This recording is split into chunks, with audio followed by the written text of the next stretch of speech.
This opportunity to appraise you on the work that has already been done, emanating from the evidence that has been given at the Madlanga Commission of Inquiry and the other committee.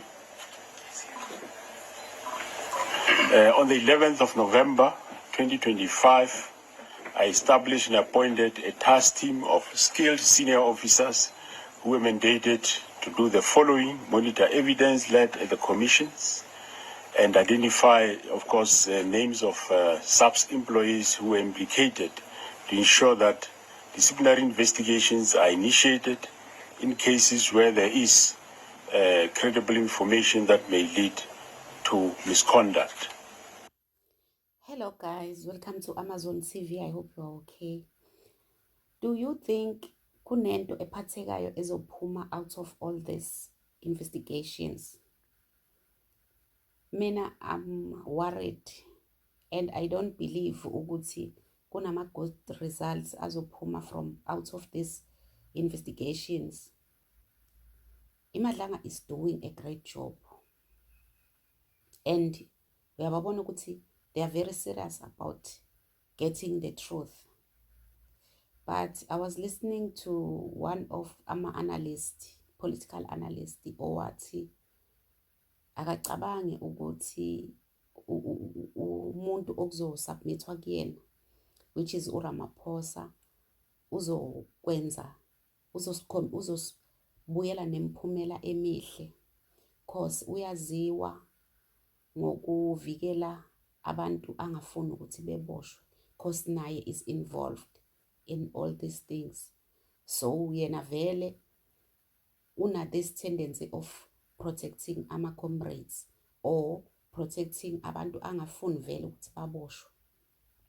So because of that, ukusebenza kweMadlanga kanzima kangaka, it will be like pouring water on a stone. Then on the other hand, ad hoc yona is even worse. My own opinion, I see ad hoc, it's even worse because lapayana, if you follow the ad hoc commission, you will see that laba bantu are not there to reveal, to investigate and bring out the truth about what is happening behind the scenes. Balapayana ukuyoprotectana bodwa, balapayana to protect their leaders, their political leaders or their fellow comrades kuma political parties are. Because I've said this before, ukuthi if you watch ad hoc, once the name of, maybe let's say for example Malema is mentioned there, that is implicated, laba be EFF abakhona lapha phakathi kwi-ad hoc, they would fight to defend Malema. Once the name of Herman Mashaba is mentioned there, that is implicated somehow, those who are in there following Action SA will fight and defend Mashaba. Those who are ANC, once you mention the name of Usenzo or Ramaphosa or whoever that is in the ANC, they would fight.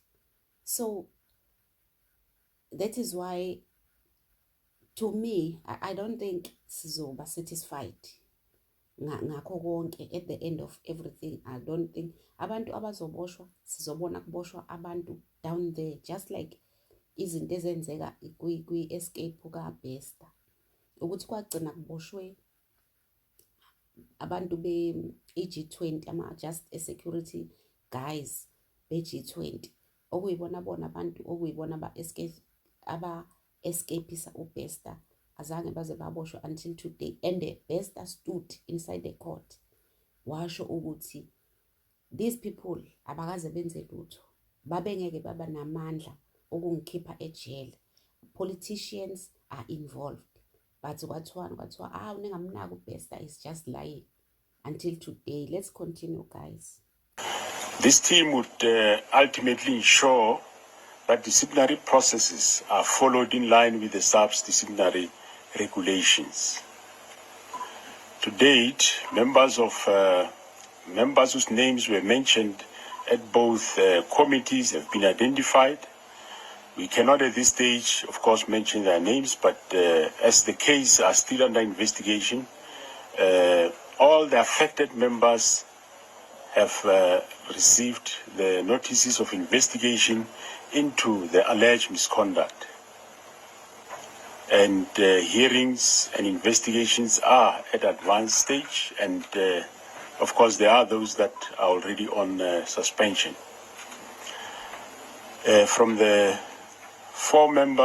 another four members that have already been served with notice of intended suspension, and we are still considering their representation. You should be aware that there were 5 names from the Madlanga Commission that were referred to us, and one is already suspended, and the others, the investigation is on, but their notice of suspension are under consideration at this stage. It's important to mention that SAPS had already initiated its own internal departmental investigation in this regard. Of course, the criminal investigation was conducted by the IPID on 2 police officers that are implicated, who were allegedly on the scene of crime when the deceased, Mr. Mpenze, was murdered and dumped into a dam. Following a directive from the presidency, President Ramaphosa, we have established a team that will investigate those implicated in the Madlanga Commission. This establishment of a new team nayo iza nezinye izinto, because if ucabanga ukuthi all these people abakule team, we are not even sure ukuthi they are not implicated at the Madlanga Commission or ad hoc, how are we going to believe, or how are we going to trust these members of a new team? Because even now, bombshells are still coming kuma commission. Abantu are being mentioned each and every day. A new name or new names ayavela kuma commission. So le team these members of this team baze kanjani ukuthi are not implicated in the Madlanga Commission or ad hoc?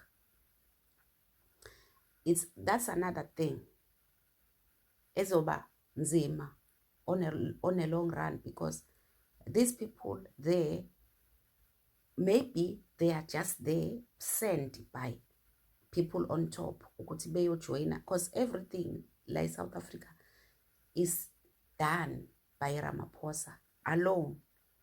Even though we are telling ourselves ukuthi we are in a government of a national unity, Ramaphosa is still leading alone. So uye no Kachale aba appointed all these people.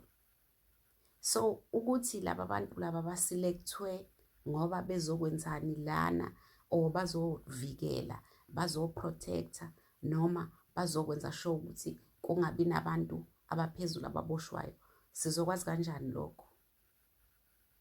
Bazi kanjani ukuthi laba bantu abazona igebengu?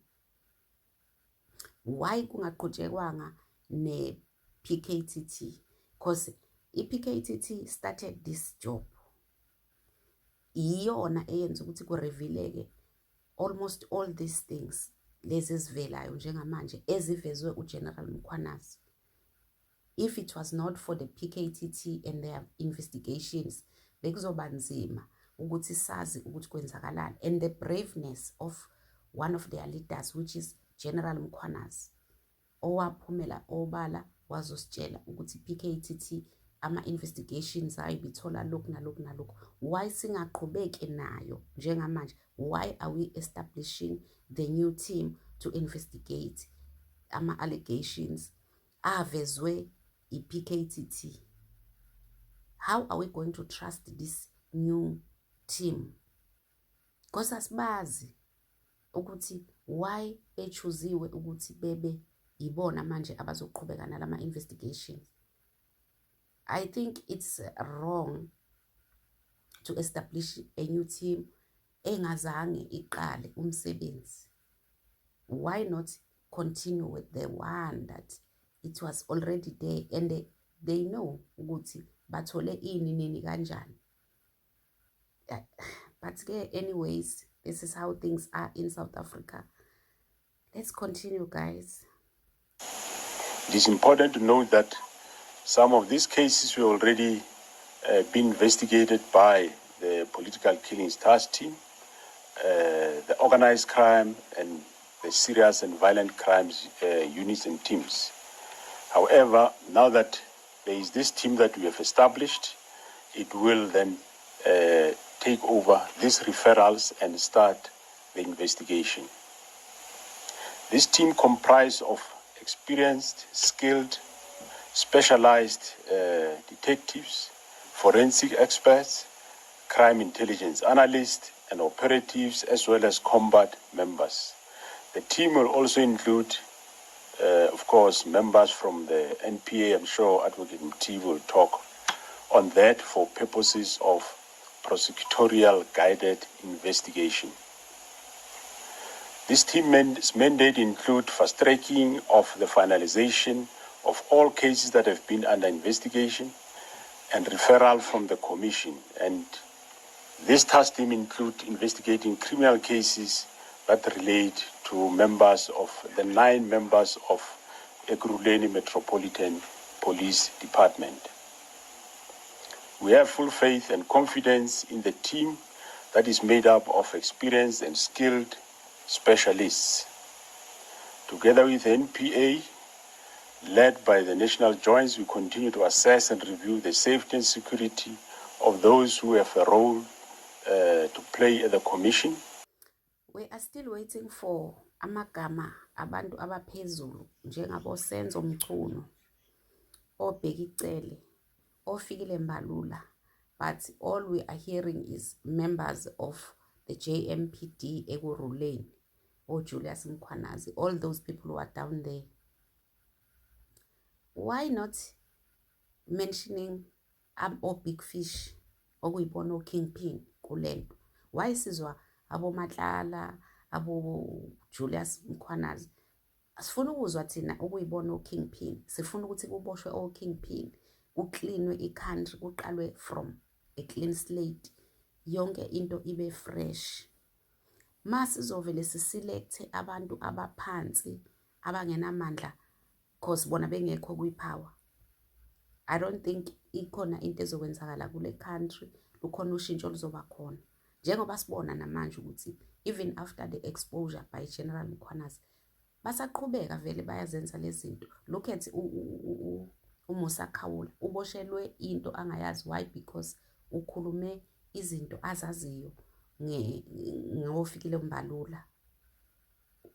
Ngenxa yokuthi bayazi ukuthi vele kunezinto azaziyo ngabo, bancamela ukuthi bamthathe beyomfaka ejele.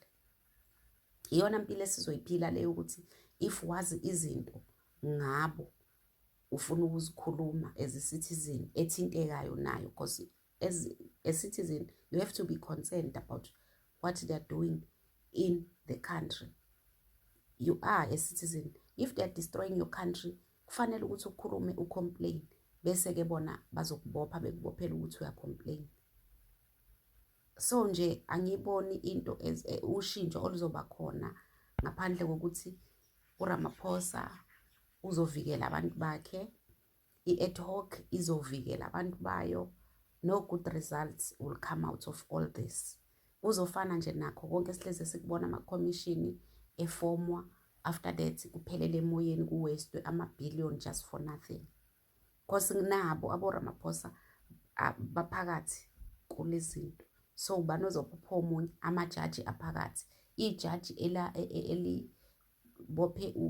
eligwebe uMusa Khawula lamdinaya i-bail even 3 times just for writing something, for posting something ku Twitter about uFikile Mbalula noZinxumalo. Ijaji is denying uMusa i-bail 3 times. Bazincamela ukumthatha beyomsenda to ijele eliphatha ababulali nabadlwenguli eSun City. just for posting something on Twitter. Yo, guys, please let me know what you think on the comment section about this issue, because it touches the lives of all of us. Don't forget to state your own views, subscribe, like, and share. Love you guys. Bye.